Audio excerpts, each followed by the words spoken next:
Welcome to the Makers of MidCity podcast. I'm your host, Clark Dunn. And I'm Lindsay Patillo-Keene, Executive Director of MidCity District. And today we have the opportunity to sit down with Chef Lauren of Tamarind Island Grille. Thank you so much for joining us. Thank you for inviting me. Yeah, I'm excited to kind of talk a little bit about your background and your history, and also obviously the restaurant concepts that you do here at the camp. So to kind of start, do you want to talk a little bit about your background and your journey to get here to Huntsville? Well, I came to America in 1986. Okay. I was a young lady, 22 years old. I guess I'm giving away my age. We came to New York, and that's where my mom lives. Actually, we're going to visit her this weekend. Yeah. So and obviously you came to New York in the 80s. Talk a little bit about where you're originally from and where a lot of your family is from, and kind of your journey to get to New York. Okay. I came from Georgetown, Guyana. That's in South America, not Ghana, South America. And it's the only English-speaking country in South America. Mm-hmm. We are bordered by Venezuela, Brazil, and Suriname, which is Dutch Guyana, and the Atlantic Ocean. And we're also considered a part of the Caribbean culture because we have the same makeup of people, the same style of music. And because we only speak English, we fit right in with the Caribbean culture. Yeah. And that's where my background with food comes from. So has cooking always been something that you've been interested in? And yes. Growing up, was it something that you were always kind of wanting to have your hands in and and being in the kitchen and stuff like that? I had no choice because my grandma was a chef. And my mom loved cooking and entertaining.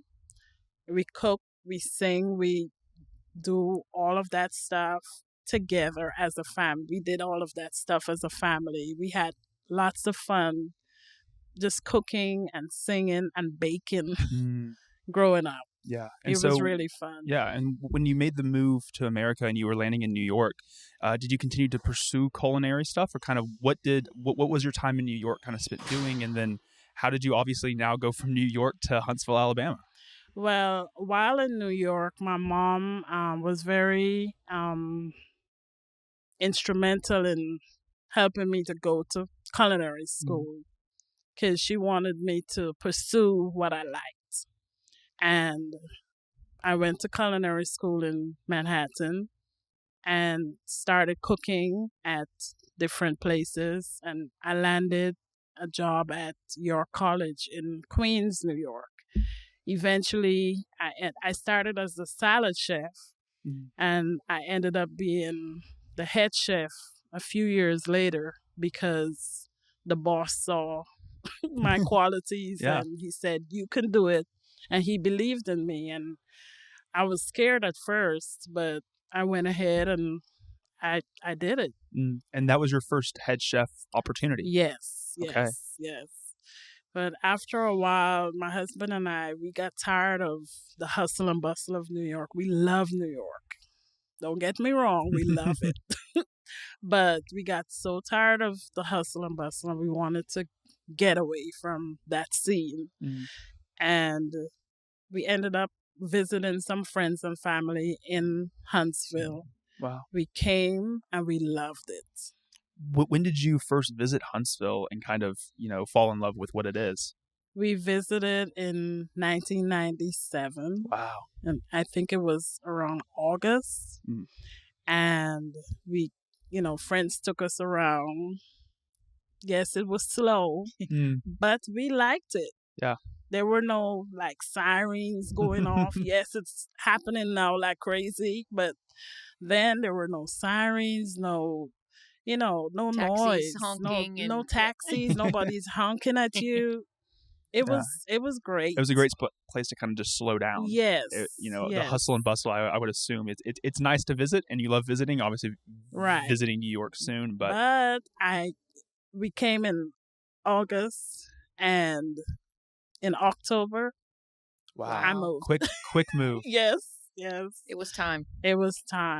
When you came, Lauren, did you see culinary opportunity as well? I did. Yeah. I did. I worked for a few months at Oakwood University. Then it was Oakwood College. And then I went to the Radisson Hotel and worked there as their night chef. And those were good stints, but I wanted more creativity. I wanted to do my own thing. So, and I always had a dream to open my own restaurant. So, up to that point, Lauren, had you been able to make some of your own native food, or were you kind of making a menu that was brought on by the hotel or by the restaurant, or were you able to incorporate some of your flavors? Not really. Organic? That's why I wanted to do my own thing, because both places had their standard, their menus that you had to do, and there was no creativity. I couldn't give an input on, what to serve. So I started catering on the side. And that's where, I developed my love for catering in Huntsville. And what was at the time? I mean, so I guess you were doing the catering on the side while you were still working at some of these other places. What was the response you got from the catering jobs you had when you're able to kind of incorporate the flavors and the food styles that you grew up with and that you enjoyed into this cooking that maybe people in Huntsville really weren't accustomed to? Right. I was able to do that, and since I went to culinary school, I did regular cooking but put my flavor to the foods that people are accustomed eating. So I merged like my style and my background, my food history with what people like, the regular foods that people eat here. And how long, so as you start getting into the catering, you obviously, I guess, start seeing some growth as far as people getting to know who you are around town. When did the opportunity first come to get your, first restaurant concept? In 2012, we started Mango's Caribbean Restaurant, and it was really, something that I wanted to do. And we had fun creating the menus and seeing people enjoying our food. And then I would assume at the time, I mean, was there any other sort of restaurants or you see people doing similar kind of foods that you were doing? There were a few around, and still are. There still are a few around. Yes. And I would assume that first sort of entrepreneurial endeavor of opening up your own restaurant, it was probably maybe a little bit of a learning curve of just getting used to, like you understand the cooking very well. Yes. But operating a business, what were some of the things that you had to learn quickly when you opened up this business that maybe you weren't prepared for? Well, one of the main things was I had to, because in cooking, you put a little bit of this and a little bit of that. I had to learn consistency. I had to learn I knew it in cooking school, but to cook our own cuisine and have consistency, I had to develop the recipes. And you couldn't be there 24/7. So you needed to make sure the consistency was there when you were away. Yes. So I had to have every measurement in place so as not to, every time the customer come, this don't taste right. Lauren's not here today. Right. Yeah. Right. And so and I feel like that's as probably growing up. I mean, a lot of the recipes you probably had that you're maybe now using were recipes that you just knew by, like it was not physically written down. Right. It was just things physically you just knew. written. I knew the recipes, but I had to have the quantities and everything right. So even now, I'm still trying to improve on certain dishes because, flavors change on different items. So you got to keep tweaking and getting the right product to go into the food. And so 2012 was that first restaurant concept. You opened up your first adventure into, being a business owner. How did this opportunity come to MidCity and come to the camp? When did that kind of come about, and what did that look like? Well, due to COVID, that's a long story, but COVID did its damage, and we had to rebrand and do things differently. So we ended up at MidCity, and I love it. I'm the executive chef, and it's really fun being at MidCity. We get to serve different clients, lots of different people. Yeah. And especially since we have the farmers market, we have live music and all kinds of activities that's going on at the camp in MidCity. We serve all kinds of people. Yeah, and I talk a little bit about kind of how the naming of Tamarind Island Grill kind of came about. Tamarind is a fruit that we have back home. I think it's from Asia, but we have it a lot in the Caribbean, and it makes nice sauces and drinks and different things. And I love to use it as I cook. And we have a tamarind chutney that goes nicely on wings.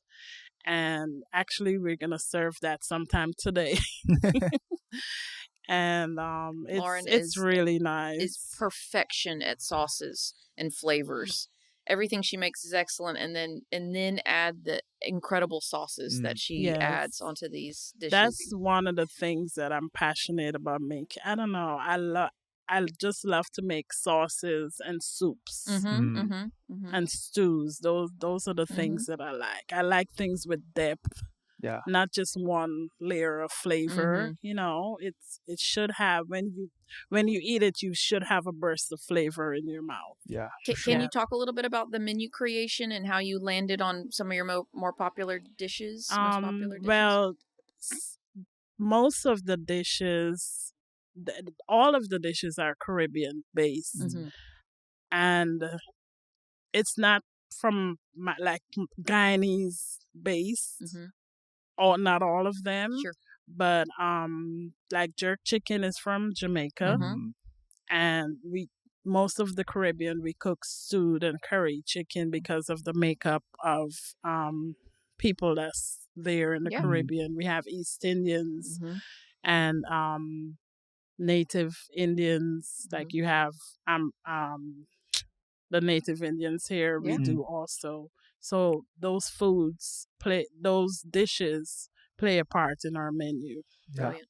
And how has the menu and the offerings that you've been able to create changed over your time at the camp? I would assume that maybe some of the stuff that you started cooking when you first came maybe is not something you still do, or there probably is some things that's continued to be a crowd favorite. How has that developed? Well, I still do all of the dishes because I find that every customer like what they like. So if many times I say, I'm going to stop selling stew chicken or something else to put something else in place, I can't do it because that's what they come there for. Yeah. They come, I want stew chicken, I want the curry chicken. We do fried fish, or the jerk chicken, everybody. And we do a lot of vegan meals also.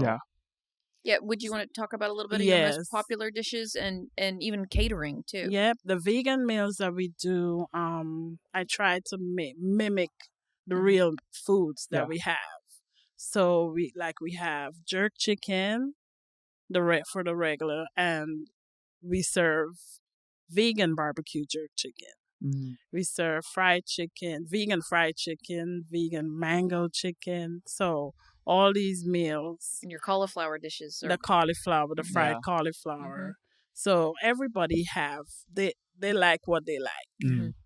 And we're happy to serve. Yeah, and it gives a good variety. It's especially with events like the markets and events. I mean, Wiffle Ball Classic, all the events, the Fame recording event happening later in October. Like the amount of people that are going to come, everyone's going to have different taste buds. Yes, and everyone's going to have different preferences.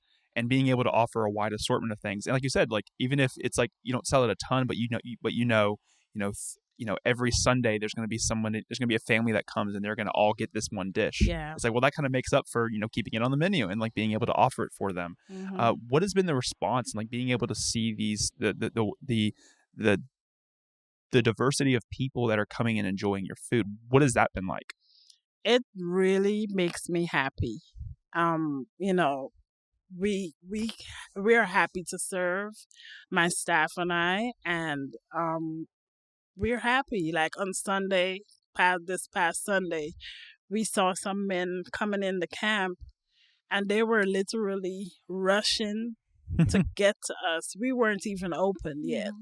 We opened at 12 p.m., but they were there about 10:50 on Sunday. And what they wanted? Oxtail, the braised oxtail, and the vegan meats. Wow. So, we were happy. Most of our customers are male. So we're happy to help the wives out. Yeah, that's right. That's right. Talk about some of your, if someone hasn't been to Tamarind yet, like what would be a good intro meal to showcase? If you like spicy jerk chicken, that's what you should get. Okay. And we even have, like I said, for the vegans, we have the barbecue jerk chicken that's spicy also. We have, if you like a sweet savory kind of teriyaki-ish, it's the stew chicken. We even do fried cauliflower. We put lemon pepper on it if you want it. We do fried oyster mushrooms. It's amazing. It tastes like chicken. Wow. And we have a lot of sauces that we make to pair with whatever dish you want. Yeah. And almost always goes with signature sides like your rice and the rice and peas. It comes with rice and peas, macaroni and cheese, homemade macaroni and cheese. Some customers says it's the best macaroni and cheese in town. Wow. And there's a lot of connoisseurs in the South. Yes. Yeah, a lot of people like mac and cheese. Yeah. Yeah. We put our heart in our food. Yeah. And we really love what we do. We cook fresh daily, every day. I came from cooking earlier. Wow. So, we cook fresh daily. I can't, say no frozen meals coming in for Tamarind Island Grille more. No frozen. And fresh. Obviously, since you've been here at the camp, since after COVID, you've kind of been able to kind of have a presence here. The culinary scene here at the camp has continued to grow. I mean, even though it's only been, maybe 3-4 years, a lot's changed here at the camp in 3 and 4 years. What do you kind of see the future and kind of your role in the culinary scene here at the camp and at MidCity? Well, we're working on some other menu items, and we just want to have our presence known at the camp where people can come and have fun with our food. We want to see people laugh and, as they eat our food. We want to offer more. That's our desire. Offer larger more. Menu. Yes, we have, there's so many menu items that, we can serve, but there's so much we can do right now. What's your favorite item? Yeah. My favorite is, I like curry. So curry chicken is my favorite. Yeah. And the cauliflower, the fried cauliflower. That is phenomenal. Yeah. And as the Tamarind Island Grilles continue to grow, how has that affected the catering that you also do and the services that you provide on that end? I feel like it's probably almost maybe runs you dry sometimes with the amount of things that you're having to do. But how do you kind of navigate that, and what does that look like now in 2024? We do a lot of catering, especially during graduations, and we do weddings also. But most of the catering that we do now is where people can buy pans of food a la carte, and they just come and pick up. That's so nice. We don't have to go out to you. We have a catering menu where you can just say, I want a pan of rice and peas, or I want food to feed like 50 people, and we have that menu. Yeah. So you can get a pan of jerk chicken, a pan of rice, greens, or collard greens. Our collard greens is different to everybody else's collard greens. So, because, I try to make the food taste like back home, even though it's collard greens. We have another dish like it called callaloo. So I try to cook it like the callaloo. Yeah. Yeah, and I feel like that unique approach for catering, where you do get to get pans of food and you don't have to, it Right. probably helps you out too, It because it does. allows you to kind of not necessarily be bouncing around from place to place. You can kind of be in the kitchen helping prepare the food and then getting it ready in time for them. Right. So sometimes on a weekend, on a given weekend, like 3-4 houses will be eating our food because 3-4 families will be eating our food because they came and they picked up their pans of food. Wow. It's fantastic. Yeah. And I think something that was unique, we talked a little bit about it off air, but like you now reside in MidCity as well. Yes, yeah. Talk a little bit about what that dynamic is like, as far as, I mean, we talk about it a lot on the podcast about like that the idea of the live, work, play kind of thing. Yeah. And you're doing it. I So love it. talk a little bit about kind of how that, the desire to do that, and then how that experience has been. I love it. I walk to work and I get to work in like probably less than 5 minutes. And I love walking around here, like on a Saturday morning, or just coming to the gym. I do go to the gym. So, it's really fun. And then the camp is going to be right here. So all I have to do is come downstairs and go to work. Yeah, that's awesome. Yeah. That's awesome. So as a resident of MidCity, what are you most excited for on that front of things coming?